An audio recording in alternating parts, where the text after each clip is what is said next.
Dios es bueno, su misericordia es para siempre. Amén. Esa maravillosa salvación proviene de un maravilloso plan de Dios ejecutado en la maravillosa victoria de Cristo en la cruz. Les invito a que acompañen con su lectura en Colosenses capítulo 2, versículo 13 al 15. Colosenses capítulo 2, versículo 13 al 15.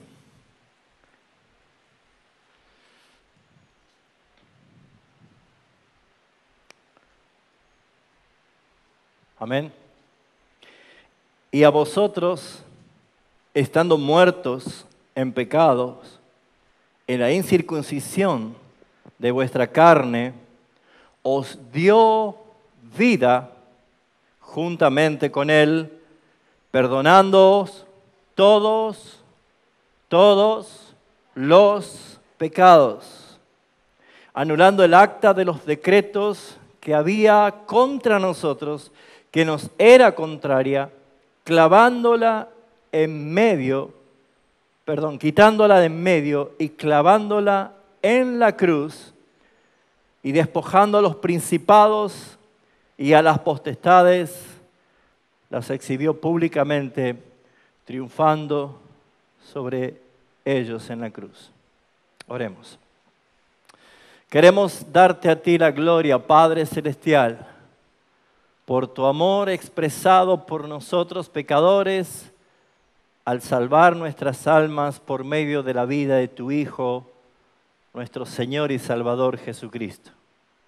Queremos alabar y bendecir tu nombre por la obra poderosa de tu Espíritu Santo, a traer a tu Hijo a la resurrección de vida y a la victoria triunfal para siempre, y por aplicar esa redención en nuestras vidas, que estábamos muertos en delitos y pecados, y hacernos revivir en forma de regeneración, un nuevo nacimiento.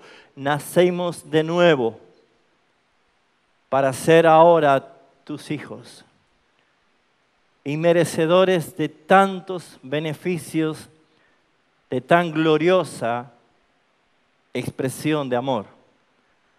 Te rogamos que por la presencia de tu Espíritu Santo en esta mañana, a quien invocamos, y a través de la luz de tu palabra que alumbra nuestro caminar, nos permitas estremecernos en la comprensión de este plan maravilloso, de esta maravillosa victoria de Cristo en la cruz. Glorifícate en esta mañana en cada uno de los presentes, porque todo lo hacemos para la gloria tuya, en el nombre del Padre, del Hijo y del Espíritu Santo. Amén. Hubo un cambio de era en la humanidad. Se conoce como antes de Cristo y después de Cristo. Civilmente se llama así desde el nacimiento de Jesús. Por eso es que fiestas calendarias que apuntan a diciembre en el mundo entero se celebra el nacimiento de Jesús. Pero ha cambiado la era calendaria desde antes de Cristo y después de Cristo. Nosotros creemos, porque hemos conocido por la fe el Evangelio de Jesucristo, que más allá de la recordación del Verbo hecho carne, es la exaltación de cuando nosotros hemos obtenido esa vida, es en la victoria de Cristo en la cruz del Calvario. Él triunfó y Él vive. Por lo tanto, esto se confirma claramente en la tensión que se encuentra entre el Antiguo Testamento y el Nuevo Testamento, ya que el Antiguo Testamento narra como un resumen la creación y la caída del hombre en su pecado y por ende la condenación y todo el dolor y el sufrimiento que representó para aquella gente del mundo antiguo, sujetos a promesas y esperanza del advenimiento de un Mesías, de un Salvador. Sin embargo, el Nuevo Testamento podemos ver nosotros el cambio de atmósfera, donde ahora hay cumplimiento, donde ahora hay esperanza, donde ahora se puede hablar y proclamar victoria de Jesucristo. En este sentido es muy importante para nosotros que podamos tener bien en claro lo siguiente, que es imposible para todos nosotros leer el Nuevo Testamento sin que nos impresione la atmósfera gozosa de confianza que lo envuelve. Vuelvo a repetir, es imposible leer el Nuevo Testamento sin reconocer esa atmósfera de gozo y de confianza que hay en todo ese Nuevo Testamento, a pesar de que vemos, por ejemplo, persecución de la iglesia, vemos momentos difíciles que ha pasado la iglesia primitiva, pero sin embargo nosotros podemos ver que es una percepción claramente contrastada con el estilo de vida de una religión insulsa, de que muchos con frecuencia viven como cristianos hoy en día sin poder entender verdaderamente lo que es la victoria obtenida por Cristo Jesús en el Calvario. ¿Por qué la iglesia primitiva, aquella iglesia manifestada en Jerusalén, a pesar de las persecuciones, ellos se sentían gozosos de padecer por Cristo? Porque ellos, en verdad, los cristianos primitivos, no se sentían derrotados. Ellos no se sentían frustrados en ningún sentido. Casi en todas las cartas expresan en el Nuevo Testamento el sentido de gozo, de esperanza y de victoria que se encuentra en ella. Por ejemplo, muchas de las salutaciones hacen referencia al decir gracias sean dadas a Dios que nos da la victoria. O también texto que dice en todas estas cosas, sufrimiento, tribulaciones, persecuciones, somos más que vencedores por medio de aquel que nos amó. También Dios nos lleva siempre en triunfo. Como podemos ver, cada una de las 7 cartas dirigidas a las 7 iglesias en Asia concluye cada una con una promesa al que venciere, al que venciere. Por lo tanto, victoria, triunfo, vencer, ese era el vocabulario de la iglesia primitiva en aquellos seguidores de Jesús. ¿Qué es lo que ha pasado a través de los siglos? ¿Por qué hay tantos cristianos deprimidos, derrotados, sin brillo en sus ojos?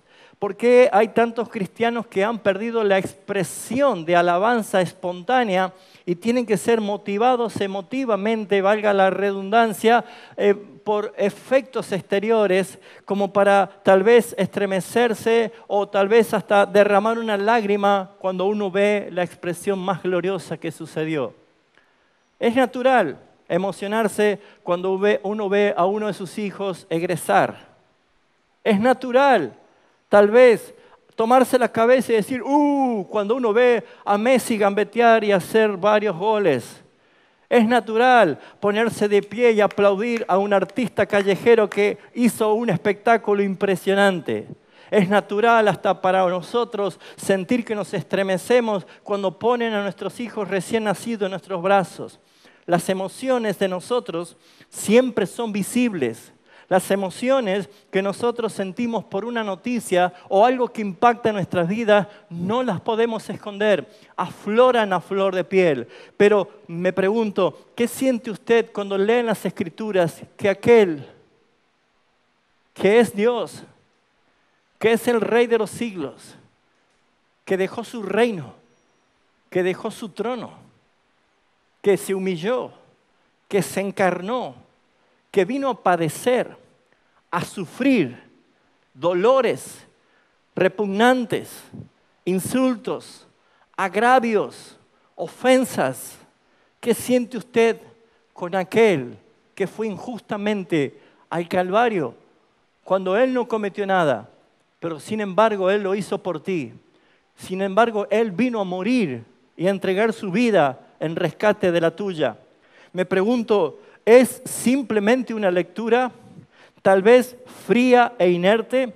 es una expresión de una religión insulsa, donde no hay una expresión de gozo, de compromiso, de en verdad rendirse a los pies y adorar al que vive por los siglos.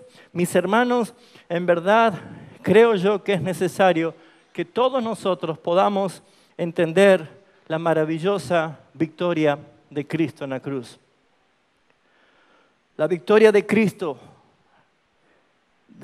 Jesús en la cruz, afirma que esta victoria se llevó a cabo en el Calvario, donde según nuestro texto que hemos leído, podemos ver dos cosas importantes que han acontecido. Número uno, Él perdonó todos nuestros pecados.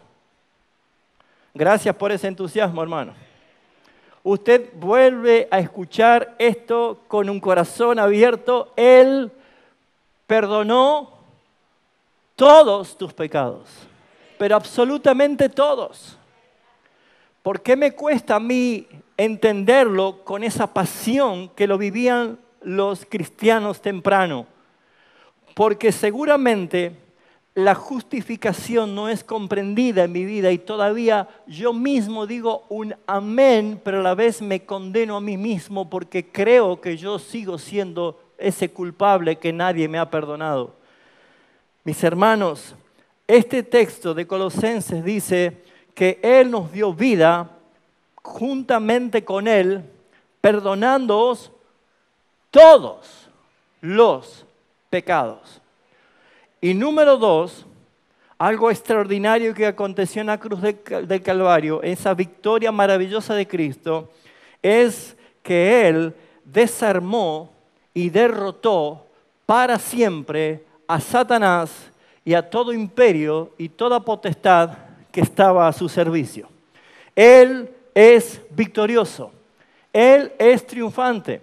Y según en la historia y en la narración de esa pasión de la vida de Cristo, encajada en un plan de redención que comienza desde Edén, podemos entender, mis amados hermanos, que esta victoria de Cristo fue maravillosa. ¿Por qué?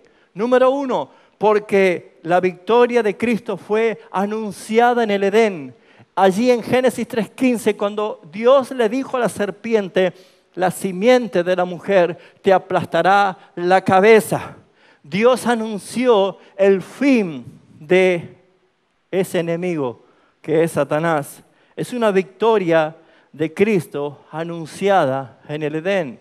Número dos, es la victoria de Cristo la que fue iniciada en su ministerio en la tierra. Cuando Él se encarnó, nosotros podemos ver, mis hermanos, que cuando Él comienza su ministerio a los 30 años de edad, según Marcos capítulo 1, 14 y 15, Él dice, la hora ha llegado y el reino de los cielos se ha acercado. Arrepentíos y creed en el Evangelio. Y allí comenzó Jesús su ministerio. Por lo tanto, no solo que la victoria de Cristo fue iniciada, sino que fue también esa victoria de Cristo glorificada a través de su vida en la tierra, al servicio, en obediencia al Padre, en cumplimiento de la ley. Y por supuesto que esa victoria fue maravillosa, puesto que ya se hablaba en el Antiguo Testamento, cuando en Crónicas dice, tuya es, oh Jehová, el reino, el poder, la magnificencia y la gloria.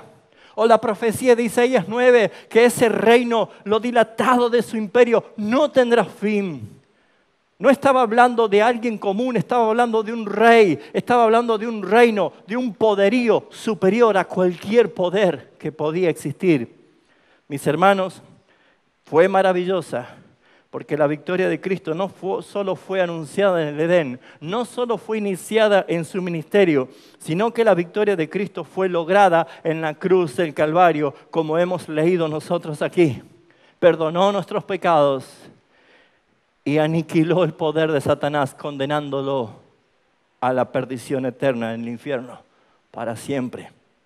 La victoria de Cristo también fue maravillosa porque fue confirmada en medio de la expresión de la resurrección de Jesús al tercer día. Mis hermanos, nuestro Salvador, nuestro Rey, vive.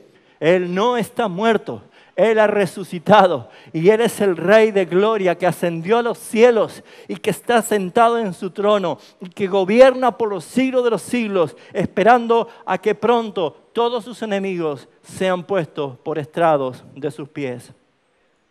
La victoria de Cristo fue también una victoria porque fue extendida en la misión encomendada a su iglesia. Nosotros pertenecemos a su iglesia y hay victoria cada vez que nosotros cumplimos con aquella gran comisión, con aquel gran mandamiento. Por tanto, id y haced discípulos a todas las naciones. Pero todo eso es posible cuando vamos en su nombre, cuando Él dijo, toda potestad me es dada en el cielo y en la tierra. Toda autoridad y dominio y poder lo tengo yo en el cielo y la tierra. Por esta razón, vayan y anuncien el Evangelio hasta lo último de la tierra. Así que encontramos una victoria de Cristo maravillosa, porque en verdad fue anunciada en el Edén, iniciada en su ministerio, lograda en la cruz del Calvario, confirmada en su resurrección y también extendida en la misión de la iglesia, pero consumada en la parucía, en la pronta venida de nuestro Señor Jesucristo. Él vendrá y como dice Pablo en Filipenses 2, de 9 al 11, toda rodilla se doblará y toda lengua confesará que Jesucristo es el Señor para la gloria de Dios Padre. Hermanos, es maravillosa la victoria de Cristo Jesús.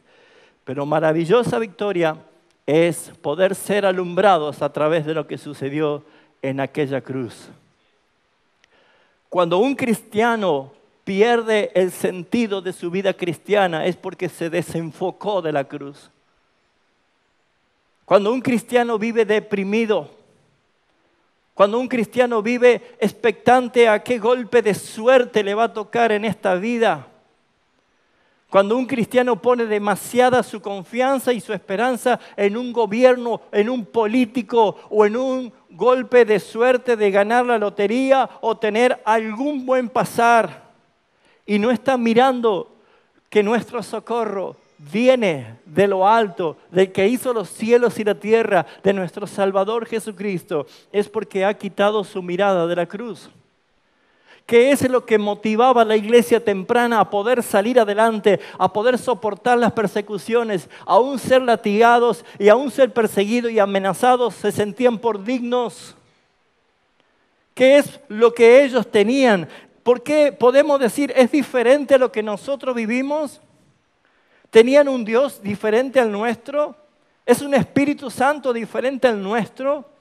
¿Qué es lo que pasaba con ellos y por qué nosotros, después de 20 siglos, hay que estar motivando, incentivando o intentando recargar las pilas permanentemente?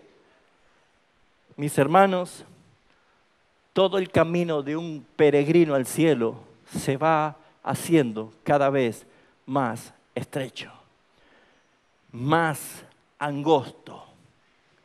La puerta es estrecha, el camino es angosto.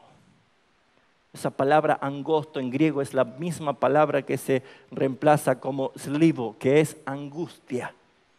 Es la vía dolorosa, es el camino de angustia, pero que nos lleva a la vida.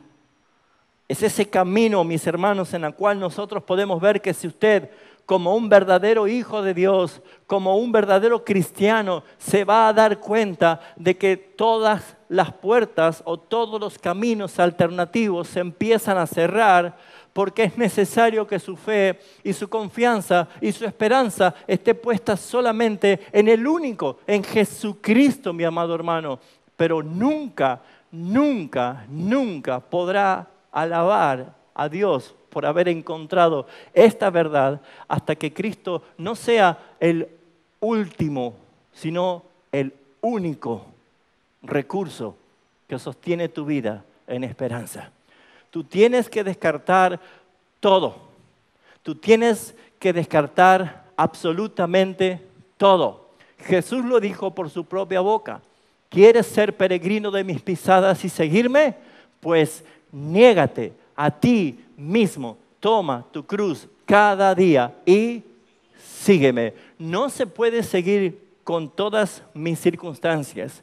Por eso, mis hermanos, esta maravillosa victoria de Cristo ha sido lograda y ha sido obtenida.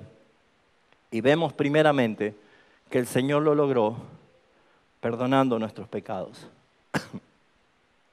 La gracia y el carácter gratuito del perdón de nuestro Dios transformada a favor de nosotros es la palabra griega charismasomai, que quiere decir justamente que la cancelación de la deuda es una expresión de una costumbre hebrea que era justamente la cancelación de todas nuestras deudas.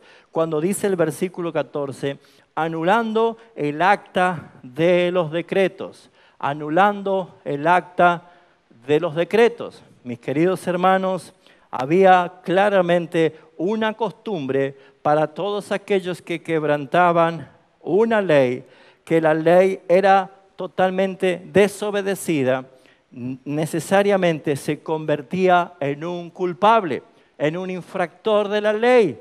Por supuesto que allí nosotros encontramos una gran similitud, un gran parecido, y hasta podríamos decir nos pasa exactamente lo mismo. ¿Por qué? Porque la Escritura dice que no hay justo ni siquiera uno. Todos, absolutamente todos, hemos pecado.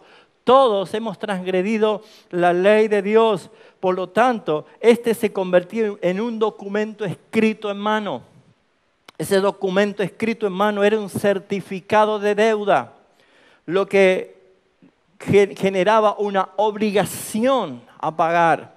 Esa obligación a pagar, conocida por nosotros un pagaré. ¿Alguno firmó alguna vez un pagaré? Es una obligación firmada, es una confesión firmada de deuda, que yo estoy sometiéndome a un documento legal en el cual estoy obligado a pagar. Y mis hermanos, uno tiene que entender que la tentación de nuestra concupiscencia es el peligro más grande que podemos enfrentar, porque cuando hemos sido seducidos y hemos dado en la satisfacción al apetito de nuestra carne por nuestra concupiscencia, entonces allí nosotros al consumar el pecado nos hacemos culpables, nos hacemos merecedores de la muerte, nos hacemos deudores y debemos pagar. Por lo tanto, una confirmación de deudores ha sido el testimonio como un acta que era contraria. ¿Qué dice la palabra? Que Cristo, ¿qué hizo cuando Él murió en la cruz? Anuló, diga conmigo, anuló el acta. Mire, cuando yo era niño, me acuerdo que antes, a esa época, se usaba la libreta del almacenero. ¿Algunos tenían eso? ¿Sí? Esa libreta ya venía, incluso libreta del almacenero, ¿no? Donde ahí doña Elena se llamaba nuestra vecina, ella nos anotaba todo allí, ¿no? Y a fin de mes, ¿qué hacía? Íbamos con la libreta para pagar, y cuando ella trazaba así con 2 líneas rojas y ponía pagado, listo, vamos de nuevo. Vamos de nuevo al otro mes. Pues mis hermanos, no puede haber anulación de deudas gratuitas. Alguien tiene que pagar. Alguien tiene que pagar. Y déjeme decirles que las deudas del pecado es mucho más que deber unas salchichas, unas galletas, un paquete de harina. Las deudas del pecado son eternas, por lo tanto, nadie más que el Eterno debía pagarlas. Él es el que tomó esta gran iniciativa. Por eso es que vemos nosotros 3 verbos que hace referencia el apóstol Pablo acá en su carta a los Colosenses. La palabra anuló, quitándola y clavándola. Son resaltados allí. Se lo ve con mucha claridad. Anulando, quitándola y clavándola. 3 cosas maravillosas que aconteció allí en la cruz del Calvario. Porque Dios ha obrado con nuestras deudas al pagar todas nuestras deudas. Él las anuló, porque es Dios a través de Cristo. Dios es el que pagó tu deuda y la hizo por medio de no oro ni plata, sino con la sangre preciosa de su Hijo. Es el Padre el que te amó, en la cual usó su tesoro más preciado, su Hijo, y pagó con su vida tu deuda. Es la imagen de Abraham sacrificando a Isaac, pero a él no se le permitió, sino que hubo una promesa de que un día en aquel mismo monte Dios se proveería de un cordero para la expiación. Y Cristo es el cordero de Dios que quita el pecado del mundo. Por lo tanto, Él anuló las obligaciones, limpiándola completamente a través de la sangre de su Hijo Jesucristo. Luego dice, quitándola de en medio. Quitándola de en medio. Esto es lo que producía una separación entre la santidad de Dios y la pecaminosidad tuya y mía. Isaías 59:2 dice, porque vuestros pecados y vuestras iniquidades han provocado una separación entre Dios y vosotros y han hecho ocultar sus ojos para no ver. Él es limpio de ojo, Él no puede ver la inmundicia, Él no puede tratar como inocente, el culpable. Pero había una separación y esa barrera, ese abismo que nos separaba era el pecado. Por lo tanto, lo que hizo Él, pagó con la sangre de Jesucristo para anular la deuda. Hermanos, ya no hay condenación para el que está en Cristo Jesús. Pero Él anuló esa deuda. Pero no solo eso, sino que la quitó de en medio. La quitó de en medio. No hay separación. Teniendo este favor, ¿por qué no llegas todos los días a su trono de la gracia? ¿Por qué no lo intentas? Y simplemente aplicas un principio, solamente un principio, pedid y se os dará. Para que veas, para que entiendas, para que compruebes que tenemos a un sumo sacerdote que nos convenía, a un Dios que nos favorece, a un Dios que inclina su oído para escuchar tu clamor, a un Dios que sus ojos están atentos a tus oraciones, a tus súplicas. ¿Por qué no lo intentas? ¿Por qué no lo descubres lo que tienes? Porque esa es la maravillosa victoria de Cristo en la cruz. Él quitó de en medio toda separación que producía. Y por último, Pablo dice, clavándola en la cruz. Clavándola en la cruz. Y esto hace alusión a esa tablita que se le ponía allí arriba de la cabeza de los crucificados.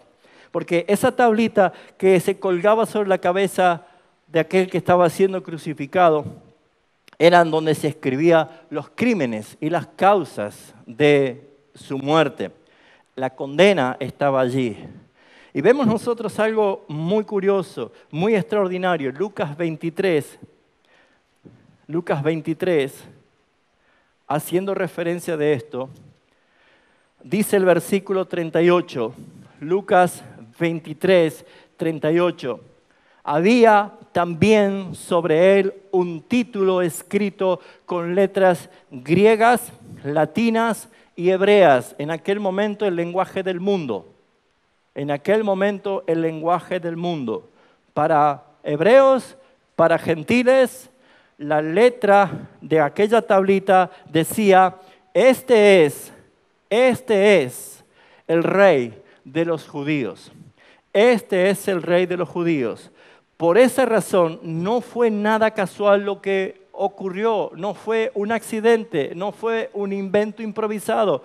Directamente Dios estaba poniendo sobre la cabeza de Jesús lo que iba a ser como un rey, como un presidente, como un principal, que es cabeza federal, a quien Él representa. Jesucristo es el rey de todos los judíos y gentiles escogidos por el Padre antes de la fundación del mundo, y Él estaba muriendo, pagando la culpabilidad, los pecados, las iniquidades, las rebeliones de todos los que a Él representaba.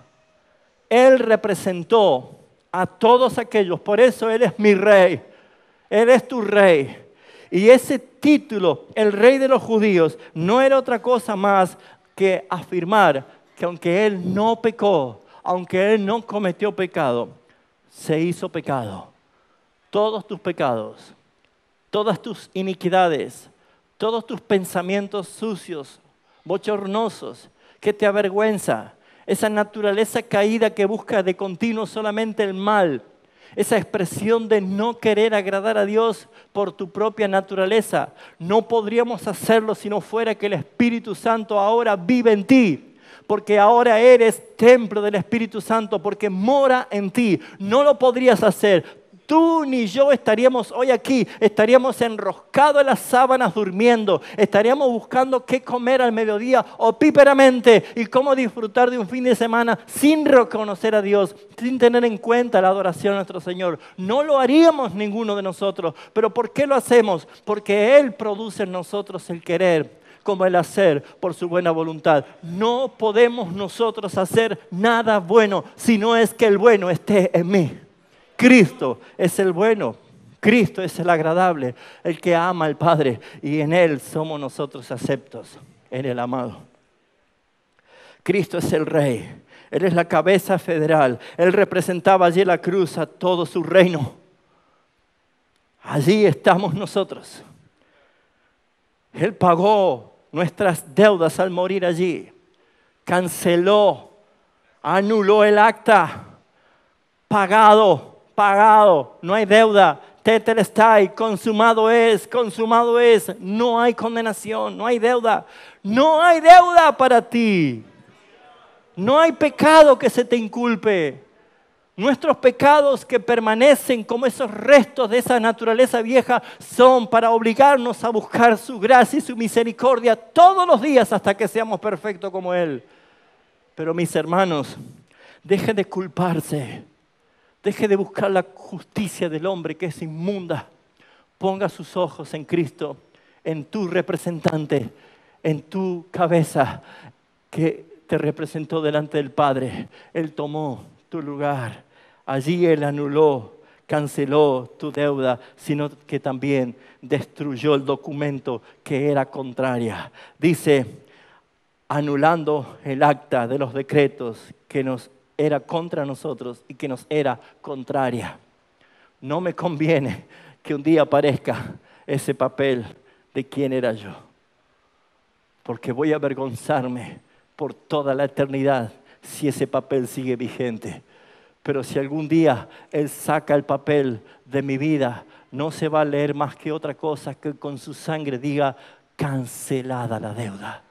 No hay condenación para tu vida porque has creído, has puesto tu convicción, has puesto tu confianza, has puesto tu fe en el único que vino a rescatarte, a Jesucristo tu Señor. Es maravillosa la cruz, es maravillosa, pero no solo que Él perdonó nuestros pecados, sino que Él también desarmó y derrotó a Satanás para siempre. Versículo 15. Y ese y es que una conexión. No solo hizo esto, sino que también hizo esto. Y despojando a los principados y a las potestades, los exhibió públicamente, triunfando sobre ellos en la cruz. Amén. Pablo pasa del perdón de nuestros pecados, de la victoria de Cristo al perdonar nuestros pecados, al cancelarlos para siempre, a algo mucho más glorioso aún todavía, que Él destruyó a Satanás. Mire lo que dice Hebreos capítulo 2, versículo 14. Hebreos capítulo 2, versículo 14. Así que, por cuanto los hijos participaron de carne y sangre, Él también, hablando de Cristo Jesús, participó de lo mismo para destruir por medio de la muerte al que tenía el imperio de la muerte, esto es, al diablo. ¿Y qué más? Librar a todos los que por temor de la muerte estaban durante toda la vida sujetos a servidumbre. No solo que Él destruyó y desarmó a Satanás y derrotó para siempre, sino que ahora también hemos obtenido a través de esa victoria la libertad de nuestras vidas para siempre. Lo primero dice, lo despojó, despojando. Cristo despojó. Así que podríamos decir que Dios en Cristo despojó sobre sí mismo esa ropa sucia, esas vestimentas viles, como el cuadro del sumo sacerdote José en el Antiguo Testamento, porque se habían ceñido alrededor de él y estaban aferrándose a él. Mis hermanos, se despojó y desechó todo poder que podía haber de las tinieblas sobre nosotros. Cristo nos dio la libertad. Él es el que desechó las armaduras, el poder de Satanás. Satanás aún tiene poder, claro que tiene poder, pero sin embargo no puede ejercerlo sobre ninguno de nosotros si nosotros estamos sometidos bajo el abrigo del Altísimo. Si nosotros caminamos conforme a la obediencia que Él demanda de nosotros. Satanás sabe que está destruido. Satanás sabe que está derrotado. Y lamentablemente muchas iglesias por ignorancia magnifican mucho más el poder de Satanás que lo que hoy nosotros vemos en su palabra. Satanás aún tiene poder, aún tiene furia contra tu vida, aún es un león rugiente, pero mis hermanos, podemos entender lo que hemos comprendido la palabra del Señor y conforme a nuestra escatología como iglesia reformada, creemos que Satanás fue atado allí en la cruz del Calvario. Satanás está atado. No hay que esperar que venga Cristo para que recién lo ate. Mis hermanos, Satanás está atado. Y lo ató porque la misma palabra del Señor dice que el hombre fuerte ata la casa de uno y le puede saquear todos sus bienes. Y mis hermanos, Satanás está atado. El tema atar o desatar no se trata de una oración, ato al diablo, hermano, no se trata de eso. Porque el único que ata es el que tiene autoridad y que tiene poder. Ese ángel que descendió con una cadena y un gran candado para atar al diablo en una forma figurativa es la autoridad de Cristo. Cuando vino su reino, el reino de los cielos se ha acercado, dijo Jesús. Y Él en la cruz del Calvario ató a Satanás. Y ese atar a Satanás es permitir o no permitir. Y si usted ve Apocalipsis 20, está diciendo claramente que no se le permitió engañar más a las naciones hasta que sea soltado. ¿Por qué no puede engañar más a las naciones? Porque Jesús es la verdad. Y mientras la verdad vino, no puede triunfarle el engaño. Mientras la verdad está, no puede triunfar la mentira. Y mientras la iglesia pregone la verdad, las tinieblas del engaño, las tinieblas de la mentira de Satanás retroceden. Por lo tanto, mis hermanos, nosotros tenemos que entender que aquel que despojó de todas sus armaduras es lo que hizo Cristo al atar a Satanás. Un día será suelto por un breve momento, para intentar engañar a las naciones para venir en contra de nosotros, su iglesia, la iglesia de Cristo.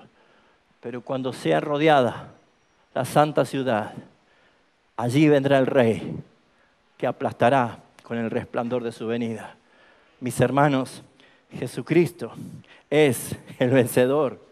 Él desechó, quitó las armaduras y el poder que decía tenerlo. Él lo degradó. Ese príncipe de las tinieblas, el rey de la oscuridad, mis hermanos, está totalmente derrotado. Totalmente derrotado. Porque Él dice que no solo los despojó, sino también dice que los exhibió públicamente. Los exhibió públicamente. Esta exhibición era una costumbre del Imperio de Roma. Cuando los emperadores enviaban a sus ejércitos a conquistar a batallar y tenían grandes logros, grandes conquistas, ganaban las guerras, mataban a mansalva a sus enemigos, pero dejaban a un cierto número de esclavos, en la cual venían encadenados y los esperaban ellos en la entrada del imperio, la entrada de Roma. Lo esperaban allí. Ustedes habrán visto en Francia el Arco del Triunfo, también ellos esperaban allí en el arco, no entraban todavía, hasta que salía el César y los senadores y salían parte del pueblo, venían todos a encontrarse con el general de batalla, con los prisioneros encadenados a sus carros, y entonces cuando se encontraban, ingresaban juntos a Roma, donde había una gran festividad y celebración mostrando el trofeo de los esclavos derrotados, arrastrados por sus carros triunfales. Y mis hermanos, lo que vemos nosotros es que Jesús en la cruz del Calvario, cuando tal vez a los ojos del mundo decía, pobrecito, le tenían lástima a algunos, decían, pobrecito, sí, nada hizo. ¿Por qué no baja Dios y le libra? Lo que miraba el mundo era, pobre tipo, qué mal está pasando. Tal vez para Anás, Caifás, el sumo sacerdote y todos los religiosos, los fariseos estaban diciendo, al fin nos hemos deshecho de este. Tal vez estaban los romanos aún ensangrentados de haber golpeado y latigado a nuestro Salvador, diciendo, ahora verá lo que se siente el poder de Roma. ¿Cuántos de los que estaban allí, que habían sido sanados, después decían, crucifíquenle? Estaban diciendo, menos mal que está muriendo este sedicioso. Aunque en esa cruz parecía la derrota, aunque en esa cruz parecía el fin, esa cruz se transformó en el trono del conquistador. Esa cruz se transformó en el símbolo de la victoria para siempre. Porque Satanás quedó aterrado. Porque todas las huestes de maldad quedaron expuestas. Perdieron el poder, perdieron toda autoridad, perdieron toda victoria que tenían. Sus prisiones fueron abiertas y el que lo ató despojó, quitó el despojo, te sacó a ti y a mí de las garras de Satanás, del imperio de las tinieblas. Él nos libertó, porque Satanás no puede otra cosa más que reconocer su derrota para siempre. Triunfó sobre ellos en la cruz. En referencia a esta procesión de cautivos que celebraban la victoria, Cristo venció al vencer y despojar a sus enemigos. Mis hermanos, hay un día en que se va a manifestar esto y lo veremos con gran gozo cuando entremos al reino de Dios en alegría. Parece que Satanás todavía reina, solo parece, pero él ya está destruido. 40 días, aquel gigante Goliat, mañana y tarde, provocaba al ejército de Dios. 40 días, Dios le permitía, porque era el ejército del Dios vivo. Dios estaba allí, pero Dios estaba permitiendo que grite, que diga lo que quiera gritar. Y cada día terminaba con una euforia, con una admiración de los filisteos y diciendo, ¿quién es como Goliat? Nadie como Goliat, nadie se le anima. Pasaban los días y el rey temblaba, Saúl, y todo el ejército de Israel temblaba. Tarde y noche, tarde y mañana, hacía lo mismo y se iba a acostar a su carpa, a su tienda, como que nadie puede contra mí. Hasta que un día le llegó su turno, donde apareció un joven, menudo, desarmado, pero que tenía el poder más grande de toda la humanidad. El poder que hay en el nombre de Jehová de los ejércitos. Y en ese poder Él lo destruyó. Mis hermanos, Satanás un día, aquel simple carpintero, lo destruyó. Satanás sabía quién era Él. Por eso intentó matarlo allí con Herodes. ¿Se acuerda de los 2 años la matanza? Satanás intentó hacerlo tentar. Él mismo lo tentaba para ver si podía pecar. Pero no lo logró. Ahora quiero concluir. El perdón y la victoria fueron juntos en esta cruz. Por eso dice triunfando sobre ellos en la cruz. El perdón y la victoria es algo que expresó Pablo como algo maravilloso en la cruz del Calvario.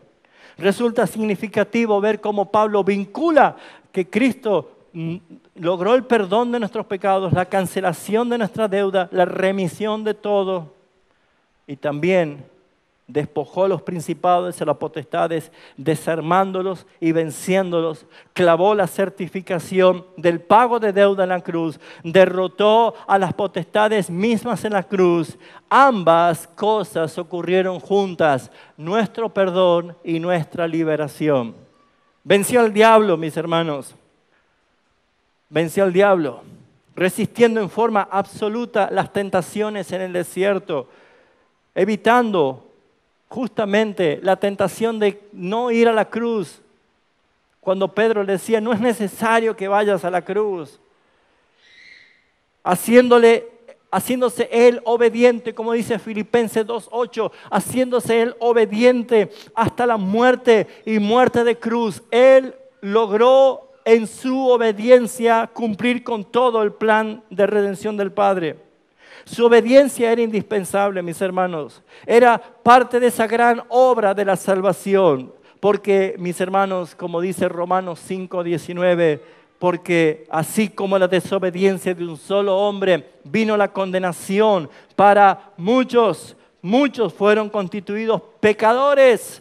Así también por la obediencia de unos, muchos serán constituidos justos. Él obedeció hasta el final. Él obedeció hasta el final. El diablo no pudo apoderarse de él. Él tuvo que aceptar su derrota. Por eso, mis hermanos, los cristianos, así como Cristo, que pasaron mal en esta vida, porque Cristo padeció, mis hermanos, armémonos del mismo sentir. ¿Quiénes somos nosotros para no sufrir por causa de Cristo? Pero así como el Padre le exaltó hasta lo sumo y el gozo puesto delante de él hizo sufrir la cruz y menospreciar el oprobio, mis hermanos, nosotros también armémonos del gozo y de la esperanza de lo que está por venir. Hermanos, tu dolor, tu llanto, tu enfermedad, tus lágrimas se va a terminar pronto. No tires la toalla, no te tires en la depresión, no te pongas a llorar en desesperanza. Mira la cruz, la victoria de Cristo está garantizada, porque si hubo mártires que con la guillotina en la cabeza alababan al Señor hasta que sus cabezas rodaban, si hubo mártires en la hoguera que glorificaban y cantaban al Señor mientras las llamas consumían su carne, si hubo mártires que levantaban sus manos y alababan al Señor, aún viendo cómo leones trituraban las cabezas de sus propios hijos, sus esposas y luego de ellos. Si hubo mártires en verdad que soportaron todo dolor porque tenían puesta la mirada en el galardón. Mis hermanos, puedes entender que el tiempo donde vamos necesitas tú más que nunca mirar a Cristo, el Cristo triunfante, el Cristo victorioso, el Cristo Rey de gloria sentado en su trono que pronto se va a levantar y pronto va a reunir a sus ejércitos celestiales y a los millares y millares de ángeles y todas las almas de los redimidos para venir a esta tierra en gloria a buscarte. Hermano, todo dolor se termina. Todo dolor se termina. Pero para esto debes entender que falta poco. Aliéntate. Alienta a tu hermano. No bajes la guardia. La victoria es en Cristo Jesús. Por eso Juan, primera de Juan escribe, os escribo a vosotros jóvenes, que habéis vencido al diablo, porque Cristo comparte la victoria con nosotros. Él nos dice a nosotros que al que venciere se sentará conmigo en mi trono. ¿Hay posibilidad, mis hermanos? Claro que sí, porque Él comparte su victoria con nosotros.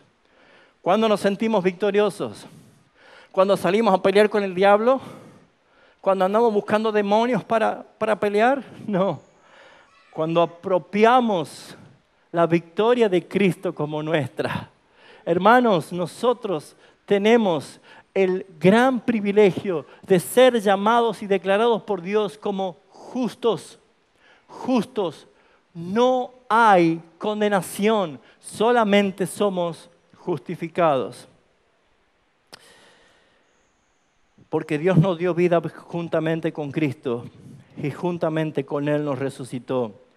Así mismo nos hizo sentar con Cristo en lugares celestiales.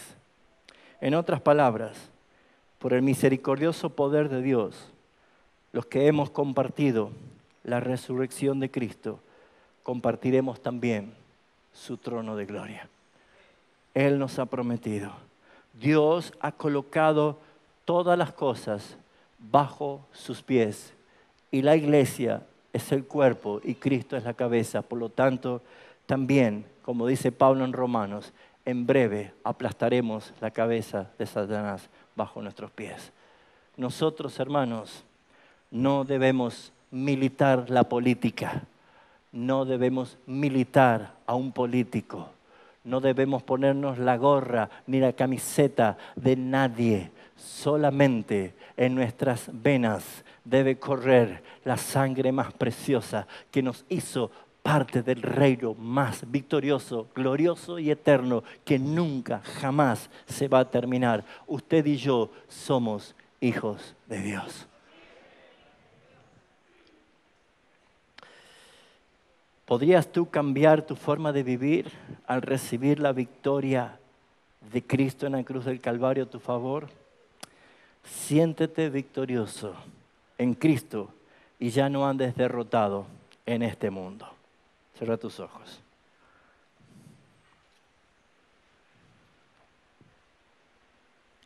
Tú eres bueno, Señor. Tú eres bueno, Señor. Cada mañana al despertar, sé que en ti puedo confiar. Me sostienes con tu gran fidelidad, porque tú eres bueno. Medite.